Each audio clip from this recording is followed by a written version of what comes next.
मोदी के खिलाफ विपक्षी पार्टियों की एकजुटता के प्रयास तो समझ में आते हैं, मगर एनडीए की सहयोगी नीतीश कुमार की पार्टी जनता दल यूनाइटेड के ही नेता उपेंद्र कुशवाहा ने आज बड़ा ही दिलचस्प बयान दिया है, और वो ये कि उनके नेता और बिहार के मुख्यमंत्री नीतीश कुमार भी पीएम मटेरियल हैं, यानी संभावित पीएम।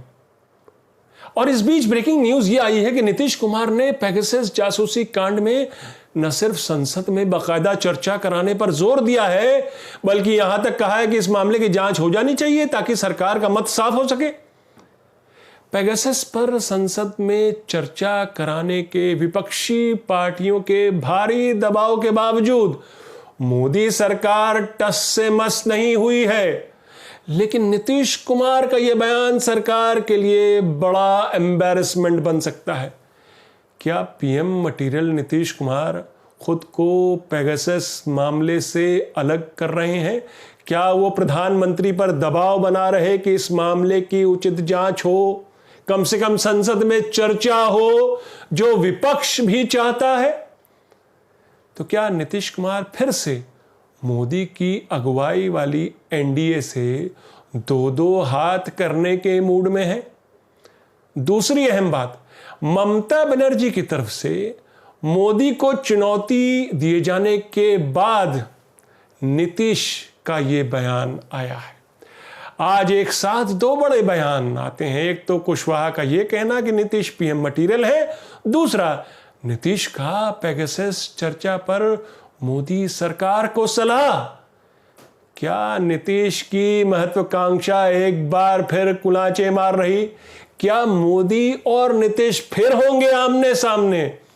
पिछले दिनों राजनीति का घटना चक्र तेजी से बदला है।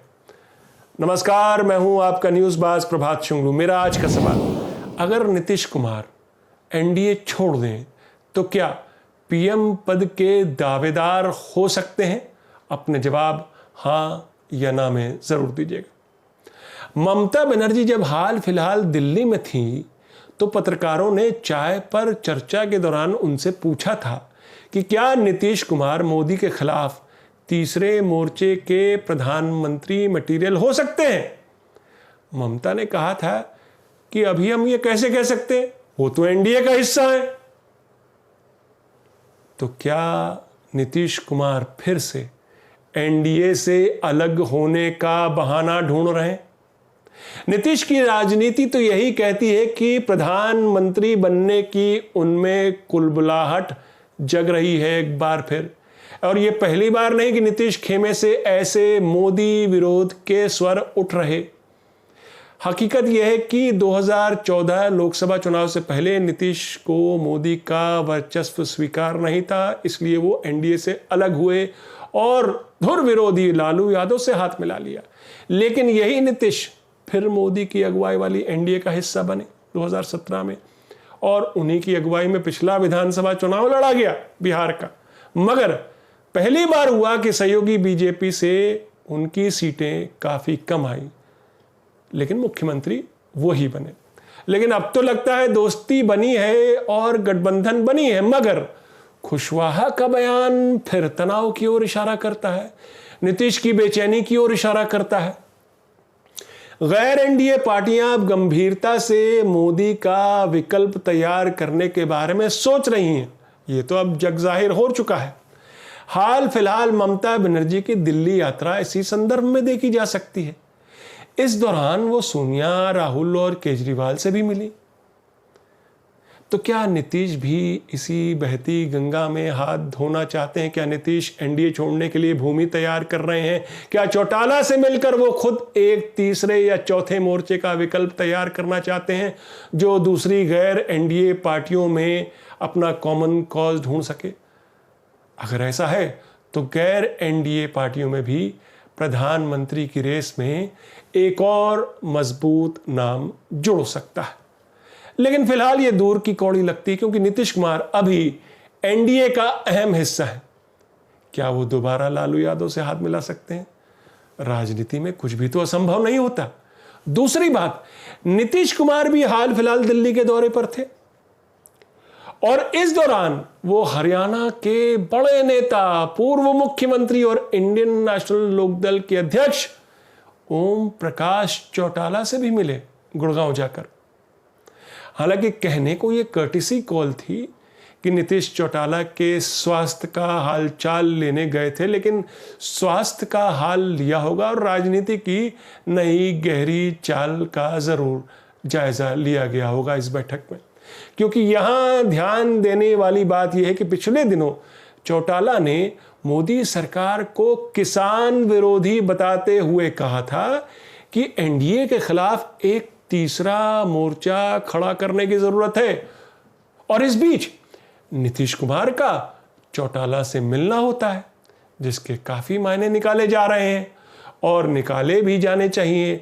अब चूंकि ये बयान भी आ गया है पीएम मटेरियल वाला, अब चूंकि नीतीश कुमार का पेगासस का भी बयान आ गया है, तो और भी इसके मायने निकल जाएंगे चौटाला से मुलाकात के भी।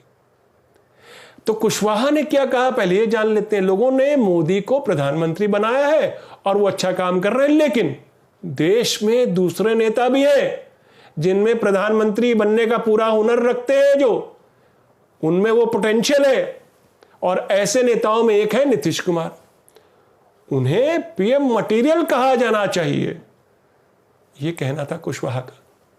कि हम मोदी को चैलेंज नहीं कर रहे हैं, लेकिन एक बात याद रखनी चाहिए कि इस देश में जातीय जनगणना जरूरी है, कास्ट सेंसस, और नीतीश कुमार इसमें बड़ी भूमिका निभा सकते हैं। अब सवाल यह है कि कुशवाहा का बयान जातीय जनगणना यानी कास्ट सेंसस के इर्द गिर्द क्यों घूम रहा। कास्ट सेंसस को लेकर ओबीसी नेता, तमाम ओबीसी नेता काफी समय से मांग कर रहे हैं कि पता होना चाहिए कि देश में ओबीसी कितने प्रतिशत है। उनका तर्क है कि ओबीसी की संख्या आरक्षण मिलने वाले अनुपात से कहीं ज्यादा है, यानी ओबीसी को आरक्षण का और बड़ा हिस्सा मिलना चाहिए। नीतीश खुद कुर्मी नेता है जो ओबीसी की कैटेगरी में आती है, और चौटाला भी। इसी दबाव में हाल फिलहाल मोदी सरकार ने मेडिकल सीटों में 27% ओबीसी आरक्षण देने का ऐलान किया, जबकि इससे मुताल्लिक बिल कांग्रेस की यूपीए सरकार में ही पास हो चुका था, लेकिन इंप्लीमेंट नहीं हुआ था। हालांकि इस मुद्दे पर कांग्रेस और डीएमके ने भी दबाव बनाया था और मामला सुप्रीम कोर्ट में भी लंबित है, जिस पर जल्द फैसला आना है। इसलिए यह भी हो सकता है कि सुप्रीम कोर्ट के अनफेवरेबल जजमेंट से बचने के लिए मोदी सरकार ने आनन फानन ये ऐलान किया। हालांकि मोदी की राजनीति को समझना हो तो यह भी कहा जा सकता है कि मोदी सरकार ने मेडिकल सीटों पर ओबीसी आरक्षण का ऐलान यूपी चुनाव के मद्देनजर भी किया हो, 27% ओबीसी आरक्षण, क्योंकि बीजेपी अब डुग्गी पीट रही कि इसका फायदा उसे अगले साल यूपी विधानसभा चुनाव में मिलेगा। यानी पीएम पद के लिए अपनी उम्मीदवारी बढ़ाने के लिए नीतीश कुमार कास्ट कार्ड खेल रहे। वो खुद को राष्ट्रीय तौर पर ओबीसी नेता के तौर पर इमेज बनाने की अपनी कोशिश कर रहे हैं। वाजपेयी सरकार में वो रेल मंत्री रह चुके हैं और तब उनकी रिपोर्ट कार्ड भी अच्छी थी। 15 साल से वो, उससे भी ज्यादा, वो बिहार के मुख्यमंत्री हैं।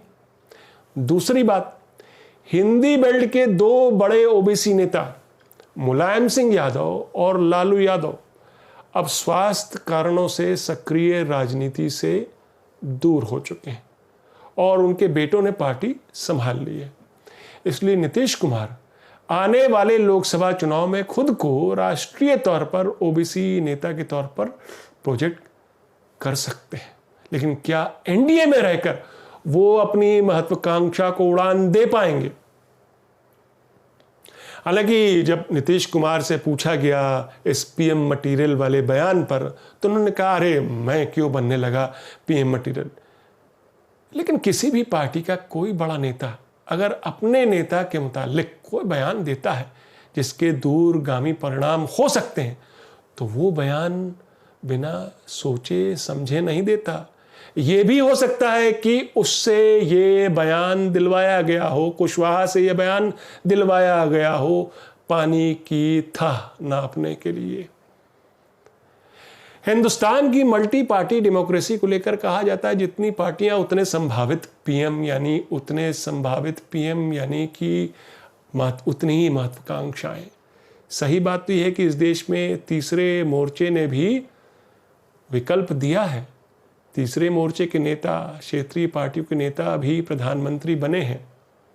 वीपी सिंह हों, देवेगौड़ा हों या आई.के. गुजराल, नीतीश की महत्वाकांक्षा को नज़रअंदाज नहीं किया जा सकता। इसलिए मेरा आज का सवाल कि क्या नीतीश कुमार एनडीए छोड़ दें तो पीएम पद के दावेदार हो सकते हैं? अपने जवाब हाँ या ना में ज़रूर दीजिएगा। तो ये थी आज की न्यूज़बाजी। फिर मिलेंगे एक नई न्यूज़बाजी के साथ। तब तक के लिए नमस्कार।